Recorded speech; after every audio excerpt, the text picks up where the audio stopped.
Hi guys, very welcome to this bonus live stream. I hope you're all doing absolutely fantastic as always. I'm doing this live stream to celebrate that I've just pushed through 90,000 subscribers, and that's all up to you guys. That's all you're doing. The fact that you are watching my videos, that you're here helping out with suggestions about what I should be doing, and that you're supporting the channel and telling your friends about it. It's all down to you guys. So I want to say a huge thank you to you. And I also want to start by saying an enormous thank you to all of my supporters on Patreon. So my core crew, the ones that are really helping me out with the channel and previewing my videos and making sure that I'm not saying something stupid, those are the crew that is helping me out on Patreon. And those are also supporting the channel financially. I couldn't have come this far without the help of you guys. You know who you are. I want to thank you, in person. I'm going to send you a message on Patreon later on. Anyway, guys, I am here for you. It's Tuesday, and I will be answering questions just as always. If you have anything particular that you want to talk to me about, then use the super chat, because I will definitely talk about, answer those questions. Otherwise, you have, as always, the Mentour Aviation app and the chat in there. And I will be taking questions from the chat as well. So let's see who's here.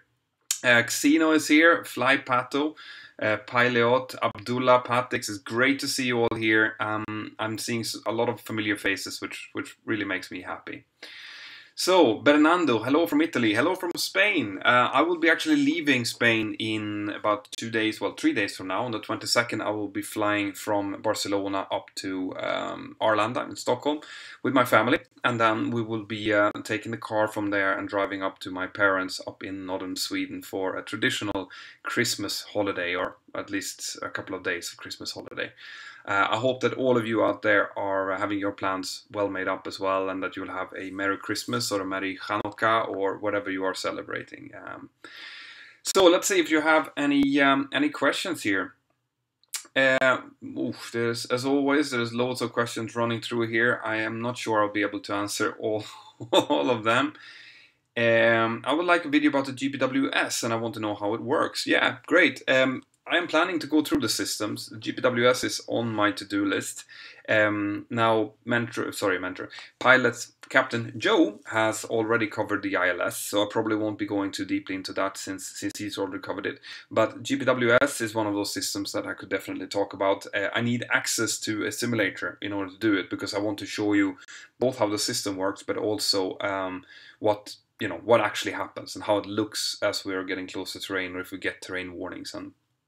And by the way, guys, if you're interested in seeing how we do certain maneuvers, like for example, the wind shear escape maneuver, the TCAS avoidance maneuver, stuff like that, I would definitely recommend you to get the Mentour Aviation chat app and get some of the collections in there. If you get the total collection, you get access to all of my training videos in there, and shows quite a few of those kind of special maneuvers that we might have to do as an airline pilot. Right, can you have your Apple Watch turned on in the electronic? No, I have to switch it on to, let's see if I can show you here, or it's upside down, so it doesn't really like that. I switch it on to airplane mode, so it's just like a phone. It has to be in airplane mode because it's not an approved personal electronic device. And as you might have seen already in my vlogs, or vlogs, as I know a lot of you want me to say, I'm doing a little bit of filming in the air now in cruise, and what I'm using there is our approved electronic flight bag, our EFB. It has a camera inside of it, and it is fixed, so it doesn't move around in the cockpit, and it's a approved electronic kit. So I can actually use that to record a little bit of video, only these kind of snapshots that you've seen some of. Obviously, I will not be able to film during sterile phases of flight. So unfortunately, that won't happen unless I have specific approval from the chief pilot. But I can give you some glimpses at least, and it will give you a little bit of a feeling of what it is that we're doing. And I will continue to give you my thoughts about the day and the problems that I see during the day and things like that. So I hope you like the vlogs.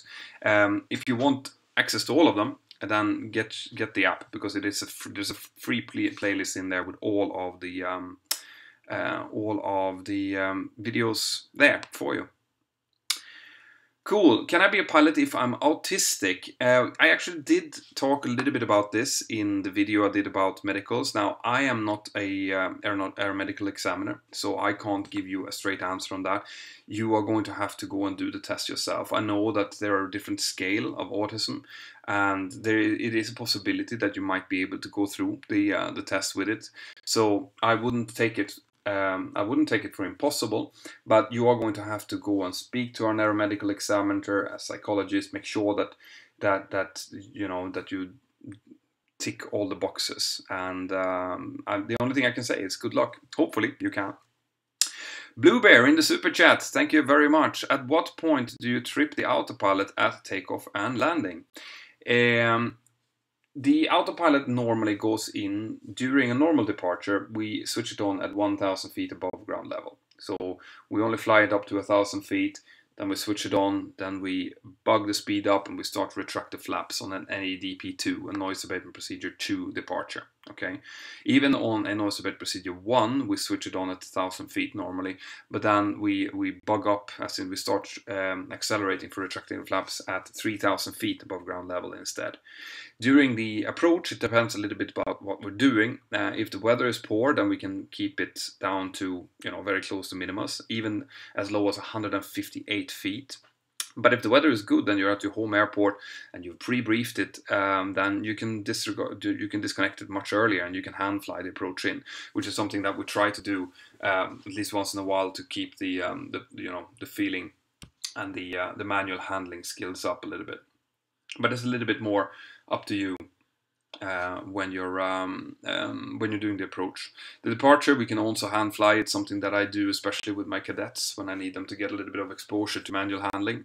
But we have to, in the briefing before, clearly state that we are going to step away from normal procedures and hand fly it up to maybe 6,000-7,000 feet or so. Up during the the later part of the climb, the cruise and the descent, there's really there's no point in hand flying. It's just straight ahead and just keeping it straight and level, which is no fun at all. Our attention is better spent focusing on what's going on around the aircraft during those phases.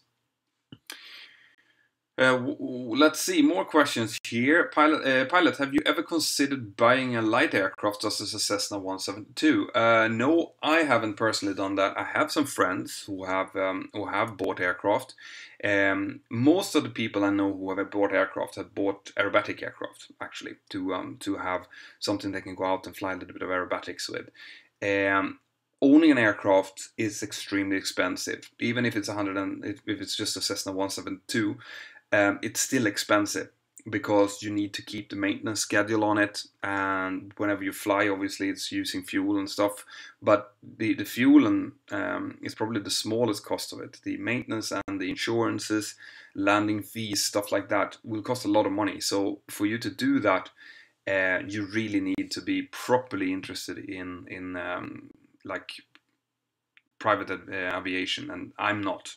I love doing it when I was in that phase of my career, but right now I am flying so much commercially that when I'm off, I focus my time on my family, my wife, my kids, and then secondarily I focus it on you guys. I answer questions. I spend probably a couple of hours every day answering questions on YouTube, on Facebook, via the Mentour Aviation app, and things like that when I'm not creating videos and making new material. So there's a lot of aviation going on in my life, and at the moment there is no time for the private pilot bit.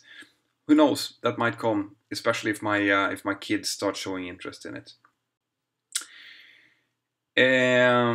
Hello, why can you not extend flaps beyond 10 without landing gear?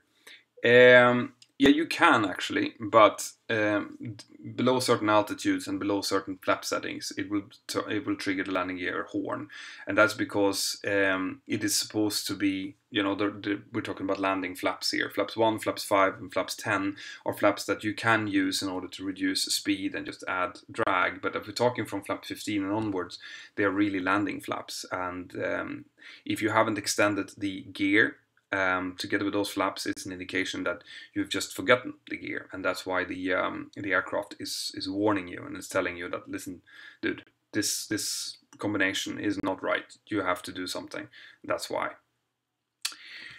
Cool.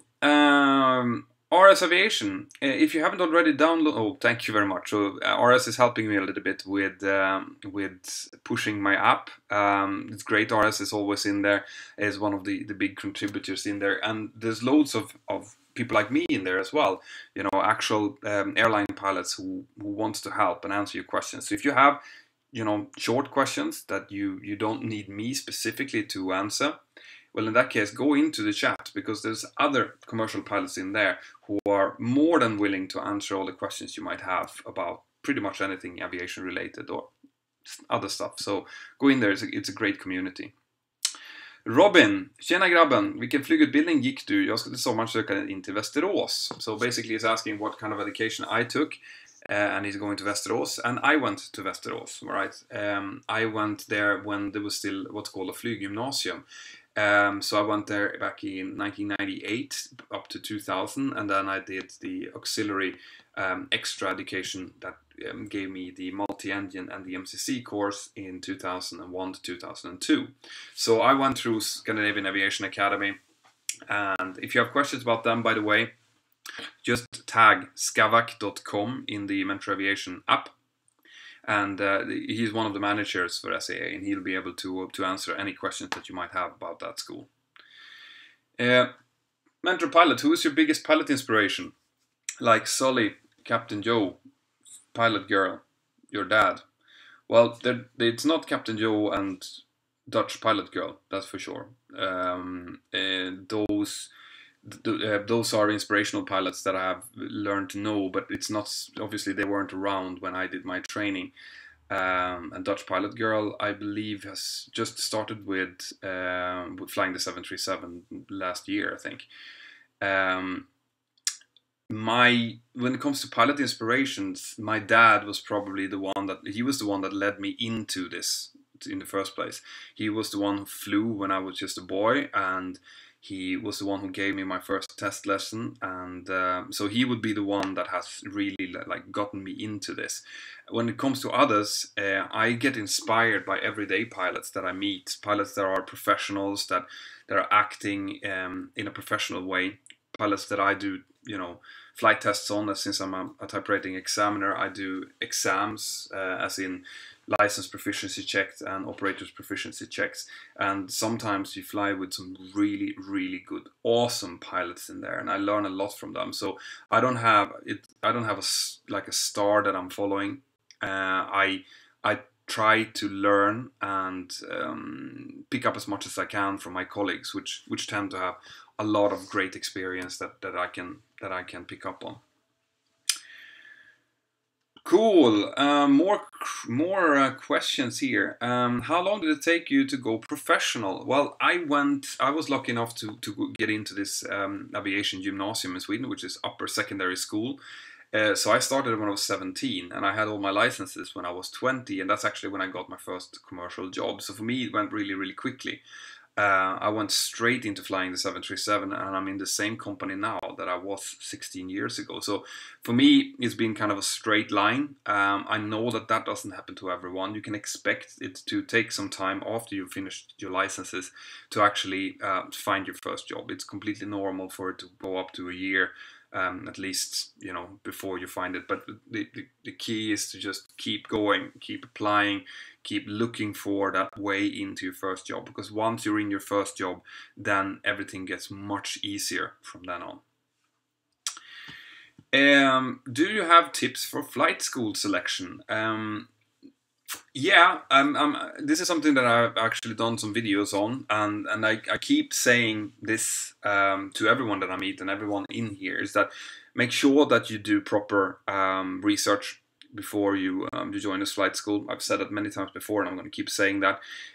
look around, and not only around where you live, but if you are in a place like Europe, for example, where you have a common license for all the European countries, then check all of those countries. There might be schools out there that can provide you with great training for a fraction of the price of the country you're in. So do proper research. Let it take a while. I know that you guys want to hit the flight school fast and want to start training, but you can save tens of thousands of euros if you spend 6 months researching what the best flight schools are.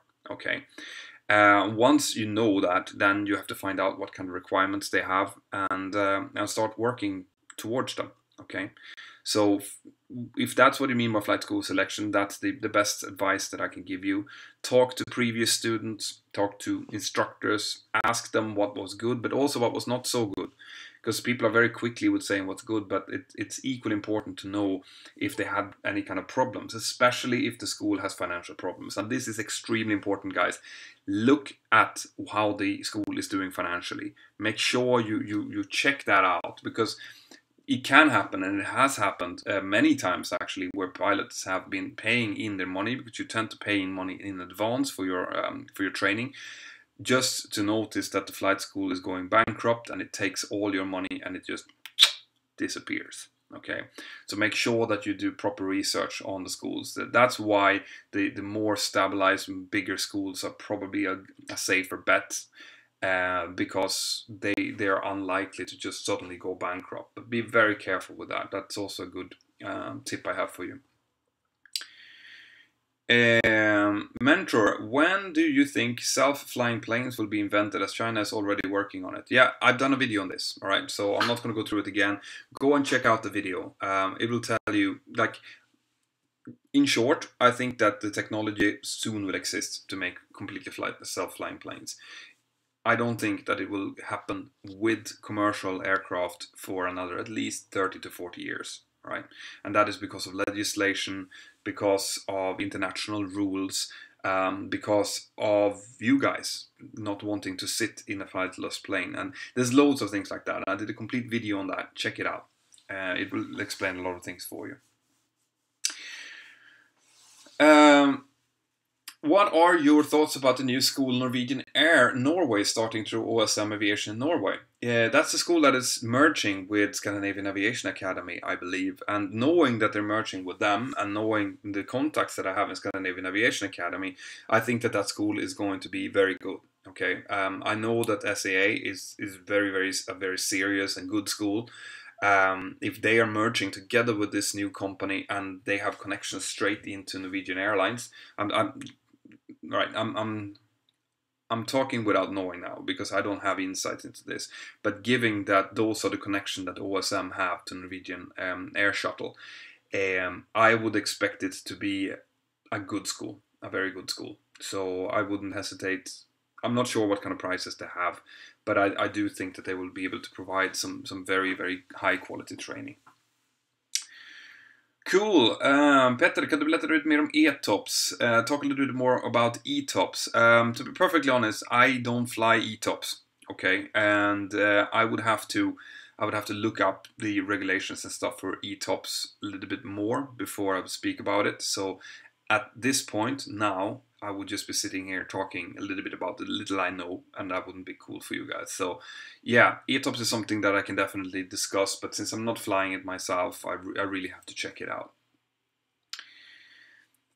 Is it a good option to do training in Florida? Yeah, you know, historically a lot of people have gone to America to do flight training there, because it's just been cheaper, because they do much more flight training, because the weather is better and things like that. So historically that's been the case.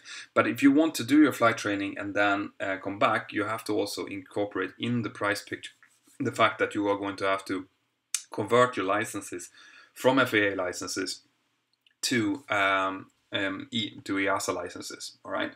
And that will cost you a little bit of money. So make sure that you're aware of that. Some schools actually do have EASA and FAA operations running alongside each other. So you can do your training in the United States and still just basically go and do the flight test back in somewhere in Europe to get your EASA licenses. But check that out if you're thinking about going down that route. Patix, where are you from? I'm from Sweden. I'm from northern Sweden, born and raised, but at the moment I am living in Spain, and I've been working for an Irish employer for about 15, 16 years, which means that I picked up quite a lot of Irish accent as well, which is probably what some people are picking up.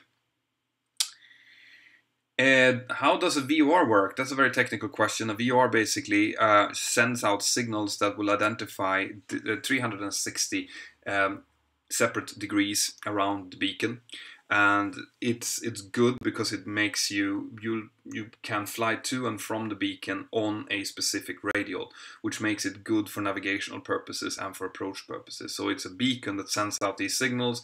We can find them and align our instruments and decide to fly in on a specific course. Okay, very simply, that is how it works, and we use them for en route navigation as a backup mainly, and also as approach navigation in some cases. It's a non-precision approach type. How to set VNav on the FMC? Well, I've done a video about setting up the FMC. How to use the FMC is a different video that I might be doing later. As soon as I have access to a simulator, I'll be doing more FMC videos as well. And I want to do more autopilot videos, show you different autopilot modes, how the aircraft reacts in different modes and what it prioritizes and stuff like that. So you can expect that to come. Right, read my channel. Please read, Mentor. I'm 12 and today my dad said I'm getting a pilot license for my 17th birthday. Oh, that's great. Congratulations. You're a lucky person, okay? I wish you the best of luck with your training, and tell your dad that you probably have the best dad in the world. All right, so congratulations. Cool. Right, guys, it's getting quite a lot of questions coming in now. If you have any specific questions, make sure you use the super chat. Are you going to join a union? That is a private question, and it has to do with terms and conditions and the company that I'm working in. So I'm not talking about terms and conditions in any airline, and not my own personal life and my personal professional life either. So those kind of things is private. Cool. Let's see. Mentour Pilot, Captain Joe are my favorite. God bless both of you. Well, thank you very much. I know Joe, and I know that both of us are doing whatever we can to try to answer the questions that you might have. We have slightly different techniques in how we do so. Joe is more technical, I am more soft skill based, but it's really nice to hear that you like both of us, because I think that we complement each other quite well. Marcus R, is it possible to follow a captain a whole day, like an internship? No, that tends not to be possible for a couple of reasons. Is that you're going to need security clearance to go on the flight deck. All right, most airlines will not allow you to go onto the flight deck unless you are a pilot in uniform from that particular airline. And then on top of that, you're going to have to go through airport security, and in order to do so, you generally need to have either an airline badge or a valid ticket. Okay, there's very, very strict security rules around that. So doing internships in the cockpit tends to be, I mean, I tried when I was like 14, and that was a while ago, and even then it was hard. And after September 11th, I think it's become very close to impossible, unless you know someone personally, preferably like the chief pilot of an airline. I think it's going to be very hard to do. Worth trying though. What I do recommend, what I did was I did my internship, my PRAO, with air traffic control. So I was up in the tower in an airport, which tends to be easier to do. So if you can, try to get an internship on the airport, where you can go into the tower maybe one day, you can see the baggage handling and the ground support crew and the dispatchers one day, the firefighters another day. It's a good way of understanding the whole operation around an aircraft. Good. Mentor, do you recommend me building a DIY flight sim for my hobby away from job? Yeah, why not? It's a great hobby, and even building the thing is a good hobby.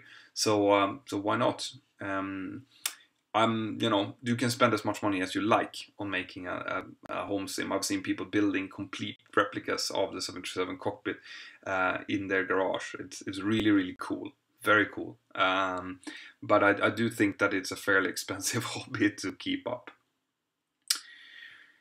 What does the isolation valve do on the 737? Well, as the name suggests, it isolates the two air conditioning ducts from each other. Okay, so you have a left and a right duct, which are fed from left, and a right pack, which is fed from each engine. And by closing the isolation valve, you're closing those sides between each other, which can be good to do if you're doing a crossbleed start, for example. Or if you have some kind of problem in one part of it, if you have an engine failure, for example, or if you're doing a cross-bleed start. I mean, there's plenty of situations where you might use the isolation valve. Normally it's in auto, and in that case it normally also flows quite freely between the two ducts. Odd Gamer, thank you very much for contributing in the super chat. All of your super chat goes towards the channel, and it's really appreciated. Thank you very much. Have you ever flown long-haul flights? I haven't flown in a long-haul company, okay, but I have flown a long-haul flight. I have done a delivery flight from Seattle to Dublin, where I flew a 737 for 10 hours over via Seattle, Canada, Greenland, Iceland, and then down to Dublin, which is it was one of the best flights that I've ever done. Flying, taking off, seeing the skyline of Seattle up towards the darkness over Canada. It was during those forest fires a few years back, so big parts of Canada was just glowing from these forest fires, then into the Aurora Borealis, the northern lights over Greenland, and then down into the sunrise over Iceland into Dublin. Fantastic flight, right? If you ever get a chance to do something like that, I highly recommend it.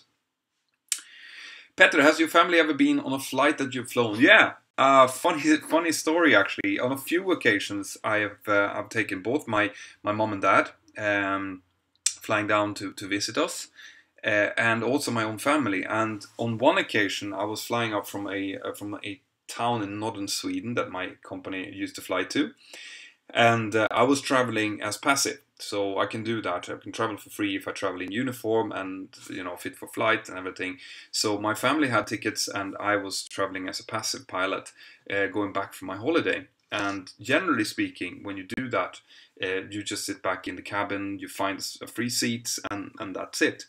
On this occasion, when the aircraft came in, the dispatcher came up to me and said, "Listen, the captain has gone ill.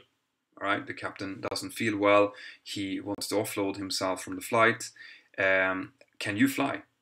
So I had to just go out, check that the pilot was okay.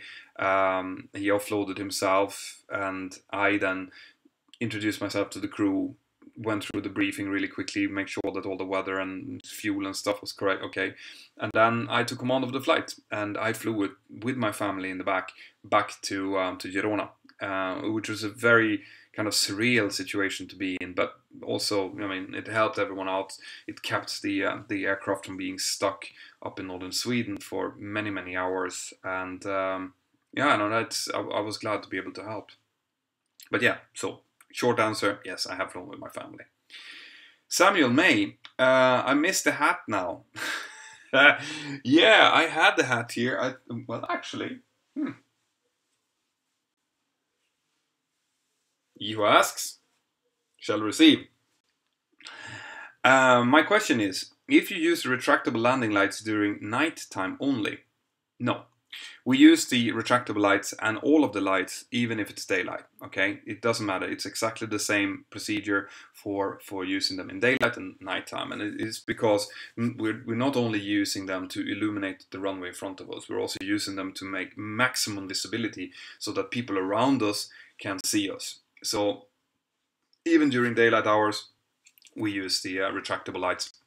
Basically, all the lights are on. From 10,000 feet and down, most of the lights are on. And also from takeoff, the only thing we do differently during takeoff up to 10,000 feet is that we actually switch off the retractable lights basically as we are getting airborne. Take the gear up and we switch off the retractable lights because they add drag. So the retractable lights, sorry, I'm going to make a little correction to that. Retractable lights are on during the takeoff up until we retract the gears, and then we switch the retractable lights on from when we get our landing clearance until we land. So from 10,000 up to 10,000 feet and down from 10,000 feet. Most of the lights are on, but retractables are only towards the very beginning of the flight and the very last stage of the flight, but both in daylight and nighttime. Okay, so Daniel Bengtsson, thank you very much for contributing. Hi Mentor, you have 4 golden stripes on your uniform and Captain Joe has only 3. I guess it has to do with experience. Yeah, and it also has to do with the fact that I am a captain and Captain Joe is a first officer. All right, that is probably the biggest difference. Captain Joe, you know, has been very honest with saying that he is a first officer. He chose the name Captain Joe because it would resonate more with people. I believe that he was on the verge of being upgraded to a captain in his previous airline. Now that has gone bust, so I'm not sure how that's going. But 4 stripes is what's needed to be a captain. Okay, anything less than 4 stripes is a first officer. So if you have 2 stripes, you're a junior first officer generally. If you have 3 stripes, you're a senior first officer, but you're still a first officer. So that's the difference. And I hope that makes sense. So, let's see, Dania Michele here. Hi Mentor, how are you? I'll go for this question. Could you bring up to us some funny situation that happened to you with ATC? Some funny. I mean, ATC normally they're not on the funny side, all right? They do joke around a little bit, but it's generally very quick jokes, okay? And it's not something that would suit as a funny story. They can be a little bit nasty to people who are continuously not doing what they're told. But you know, right off the bat, I don't really have like a funny story to bring up. Not that I've heard personally, at least. They tend to be extremely professional and keep it professional, and thus not very funny, unfortunately. What is one stripe? Yeah, now one stripe is not normally used. One stripe tend to be used by pursers, for example, or a junior cabin crew, but not on pilots. I know that some airlines might use one stripe for their second officers or their extremely junior first officers, like the cadets. But most airlines have a minimum of 2 stripes for pilots, you know, for first officers. Santiago Pino, applying Ryanair with work permit in the EU and EASA license, but without EU passport, is it possible? Yeah, I believe so. You need, if you have your EASA license and you have a full working permit, and what you need is both a working permit and a permit to live, unrestricted right to live and work in the EU, I believe you can apply. So check that out. That should be fairly quick to check out, actually. Just contact their recruitment responsible. If you go through the website and you're going through careers, you will find a link to whoever you need to contact to check those things out. Good luck. I hope you get it through. How can you stand to wake up at 4 every week? I don't. Right, okay. So you work 1 week of earlies, 1 week of lates, which is fortunate because getting up at 4 o'clock every week would drive me crazy. But when you have to, you have to. You know, you just go to bed earlier. I go to bed at 8:30 in the evening when I have to get up at 4. And you get used to that as well. So it's just like any other occupations where you work slightly odd hours. You get used to it. How much do you earn a year? I have to keep some secret, guys. When it comes to my actual salary, that is a personal kind of private question. It's in between me and my airline. So the only thing I can say is that I earn enough to have a comfortable life for me and my family. My wife isn't working; she's studying, so I am the sole provider from the family. But it's still enough to pay for, you know, a nice house, 2 cars, going on vacations, buying the food you want, stuff like that. But it's not a rock star salary, that's for sure.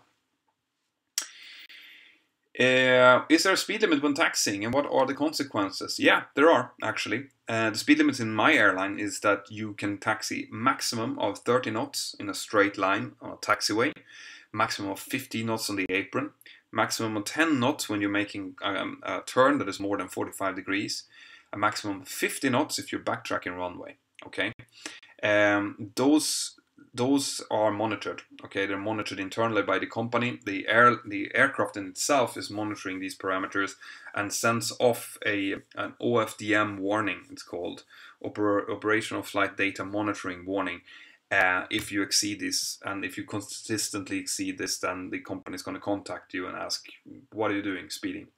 In some places, in some airports, they're actually monitoring this with laser, just like you do, the police do with the cars.